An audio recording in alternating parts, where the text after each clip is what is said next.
I moved out to a little rice farming village outside Surin at 66, fully braced for silence, long empty days, and a porch with nobody on the other end of it, and what actually showed up at my gate before sunrise was the last thing I ever expected. Before I tell you how that morning went, do me one quick favor. Subscribe to the channel and leave a like. It honestly makes my day, and it keeps these porch stories coming your way. Now, here's the deal I made with myself before I ever loaded the truck.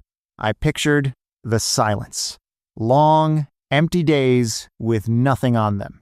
A wooden chair on the porch with nobody on the other end of it. And the light left on at dusk for company that wasn't going to come. And I told myself, plain and simple, brace for that, Otis. Whatever this turns out to be, don't you dare complain. If you've ever pictured your own retirement as an empty porch with nobody on the other end of it, that is exactly the fear I want to sit with you on today. Because I've sat with it too. I know that particular quiet from the inside. Here's who's talking to you, so you know I'm not guessing. I'm Otis, 66 years old, and I've been living in Thailand 10 years now. Long enough that you'd think nothing over here could rattle me anymore. But leaving the town, the shops, the familiar faces, the coffee lady who already knew my order and driving out to a patty edge village up in the Isaan northeast, that still felt like a gamble. A real one. 10 years in, and my heart was going like a first-timer's. So, let me tell you what I actually did. I found a simple little house right on the edge of the rice paddies. Teak and concrete, tin roof, a porch that looks straight out over the fields, 4,000 baht a month. That's about $115 for a whole house, not a room, a house. Back home, that wouldn't cover one long weekend at a decent hotel. And out here, it was mine, month after month, with the green paddies stretching out past my front window. And the first night. Oh, the first night. I lay there in the dark, and the frogs started up. Not a few of them. Thousands, out in those wet fields. So loud it was like the whole earth was humming right under the bed. No traffic. No neighbor's television through the wall. Just that wall of sound. And me, wide awake, wondering if I'd just driven 3 hours away from everything familiar to be alone at the end of the world. Be honest with me. Would that first night have you reaching for your phone to book a flight home? Stay with me though, because I did the exact opposite. Now, I'll be straight about something. It took me 10 years and a whole lot of clumsy, learn-it-the-hard-way mistakes to understand what a night like that really means. And what it doesn't. Somewhere along the way, I got tired of watching good folks scramble around for advice in all the wrong places. So, I sat down and put every question a newcomer actually asks into a practical little ebook. The retirement visa and the bank balance they want to see. What a real month out here costs. How a village quietly folds a stranger in. It's called One-Way Guide, and it lives inside what we call the One-Way Club.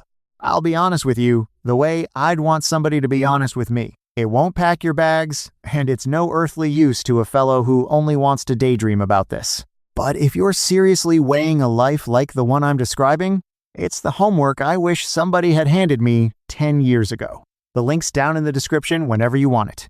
All right, back to the porch and back to that fear. Because I promised you honest, so here it is. No dressing it up. Those first few nights, I really did believe the loneliness was coming for me. This isn't one of those stories where the scared old man was secretly brave the whole time. I wasn't.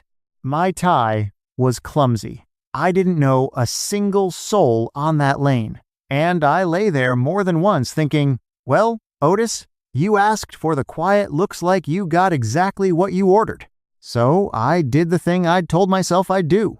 Every evening at dusk, I switched on the porch light, that little yellow bulb glowing over an empty chair. And I braced myself, waiting for the emptiness to move in and settle for good. But every single morning, just before 7, something out on that dust road would start up. A rattle, a clatter, something heavy banging its way up the lane past my gate, throwing up red dust I could see hanging in the early light through my window. And in that whole first lonely week, I'm a little ashamed to admit this to you, I never once let myself walk out to the road and see what it was. 7 o'clock, and that rattle up the dust road finally had a name, a Song Theu. The little pickup truck bus, a bench down each side of the bed, banging along past my gate in a cloud of red dust so thick it hung in the air after it passed. Farmers in the back, school kids in blue and white swinging their legs, an old woman holding a live chicken by the feet like it was nothing. So one morning I just did it. I walked out, waved a hand, and climbed on. Nobody made a fuss. A man slid over to make room. 10 baht in my hand. That's about 30 cents. And the whole thing rattled off down toward the market with me holding the rail, grinning like a fool at the paddies going by. That's how the village started opening up to me. Not with a speech, with a bench seat and a bumpy ride.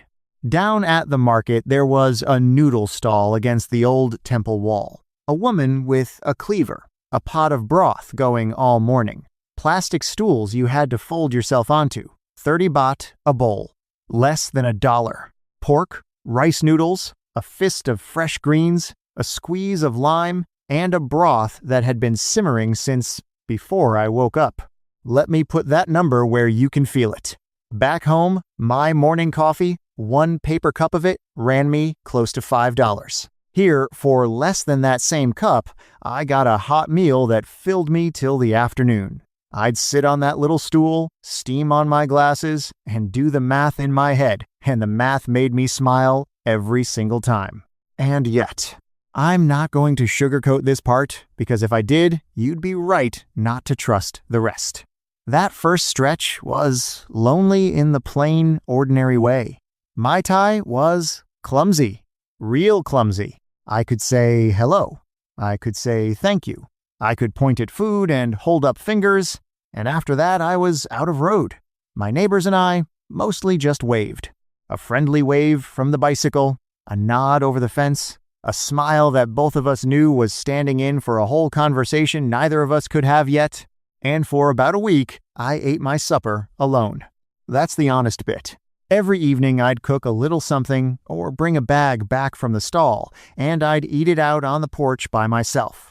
The frogs going full blast in the paddy. 1 plate, 1 man, 1 light on. Nobody on the other end of the porch. Just me and the sound of the fields. Be honest with yourself for a second. How many nights of eating supper alone would it take before you told yourself the whole move was a mistake? 3, 5, a week? Because, I'll be straight with you, I was counting.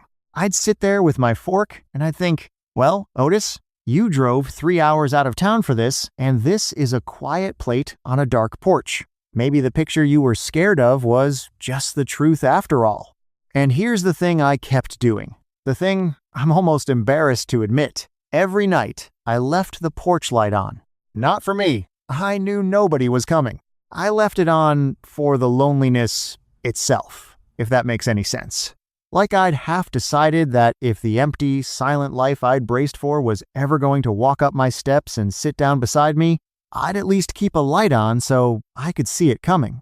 That was the deal I'd made with myself before I ever came out here. Brace for the quiet. Don't complain. So, I braced, and I waited, and I left the light burning over an empty chair.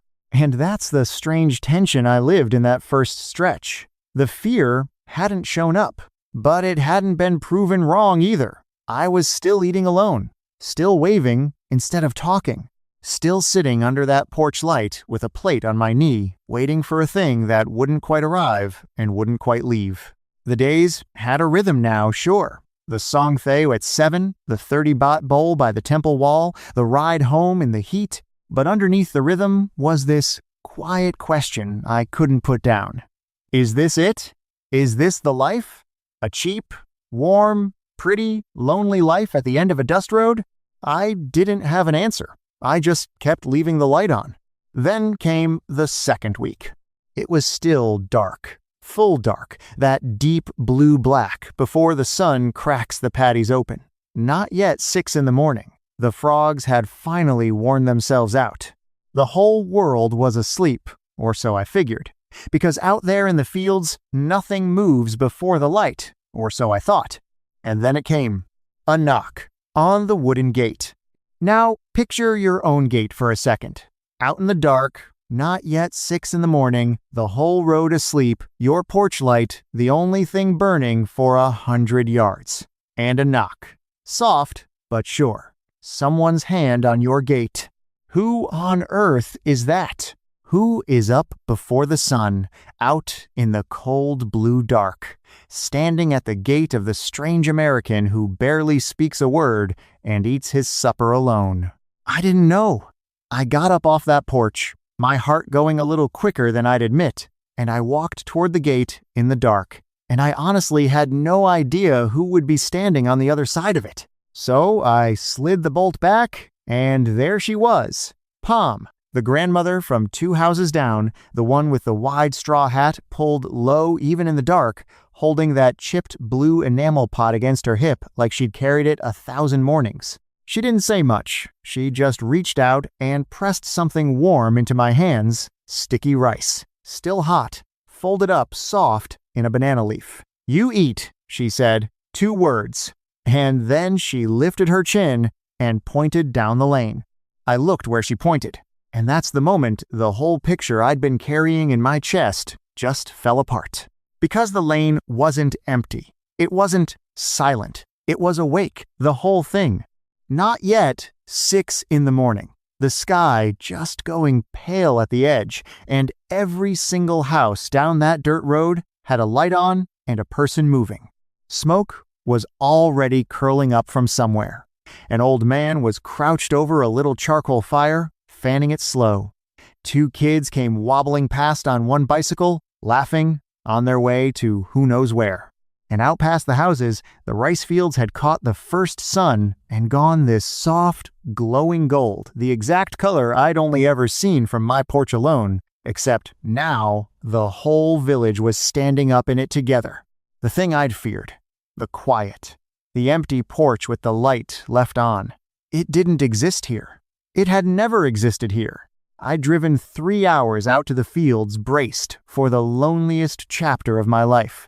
And I'd walked straight into the busiest, warmest sunrise I'd ever stood in. So let me ask you straight, the same way I had to ask myself right there at that gate, what if the quiet you're bracing for doesn't actually exist where you're going?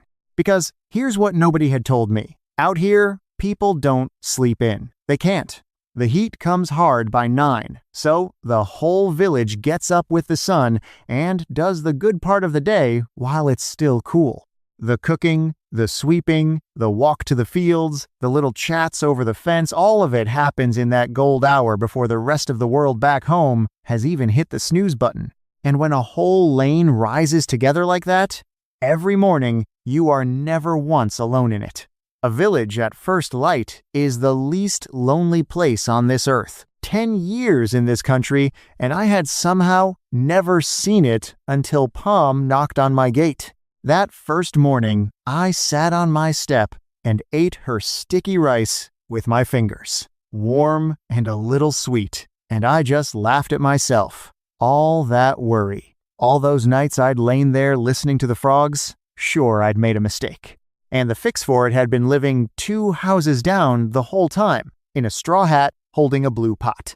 Now, let me do the thing I promised you at the start. Let me lay the money out plain, because I know that's the part you're really turning over. The house, that simple teak and concrete place on the edge of the paddies, runs me 4,000 baht a month, about $115, for a whole house, with the fields for a backyard.